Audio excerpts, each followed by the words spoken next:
শুক্রবার দুপুরে আকস্মিক ভূমিকম্পে কেঁপে উঠল কলকাতা সহ দক্ষিণবঙ্গের বিস্তীর্ণ এলাকা। তার জেরেই বেহালার পণ্যশ্রী এলাকায় সাগর মান্না রোডে প্রায় 40 ফুট জুড়ে বড়সড় ফাটল দেখা যায়।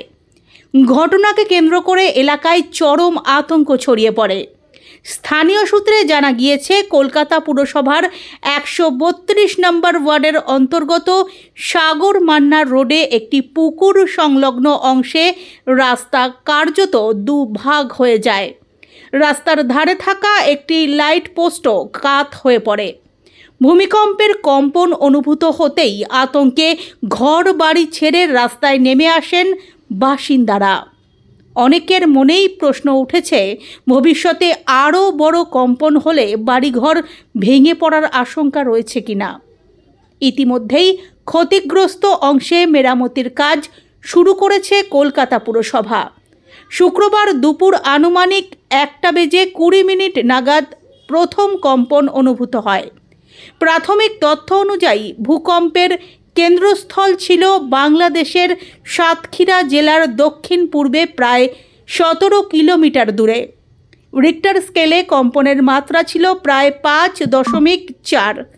পরপর দুবার কম্পনে কলকাতা সহ দক্ষিণ 24 পরগনা, উত্তর 24 পরগনা ও সংলগ্ন জেলাগুলিতে আতঙ্ক ছড়ায়।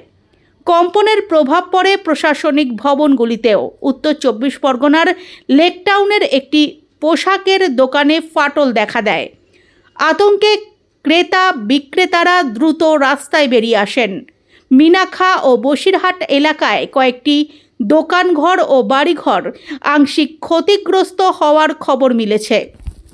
কলকাতা বারুইপুর, ক্যানিং, ডায়মন্ড হারবার ও সুন্দরবন সংলগ্ন এলাকায় কয়েক সেকেন্ড ধরে কম্পন অনুভূত হয়। বহু বাড়িতে আসবাবপত্র, টেবিল চেয়ার, সিলিং ফ্যান, এমনকি টিভিও দুলতে দেখা যায়। কোথাও কোথাও গামলায় রাখা জল ছলকে ওঠে। ছোট্ট শিশুদের মধ্যে আতঙ্ক ছড়িয়ে পড়ে। আবাল বৃদ্ধ বনিতা ঘর ছেড়ে রাস্তায় আশ্রয় নেয়।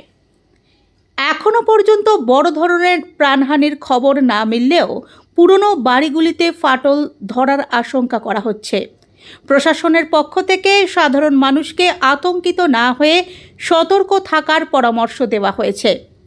পরিস্থিতির ওপর নজর রাখা হচ্ছে বলে জানানো হয়েছে প্রশাসনিক সূত্রে। কাজ নেই তেমন, কিন্তু দেখা আর কি ওই ইসের লোক পাঠিয়েছে।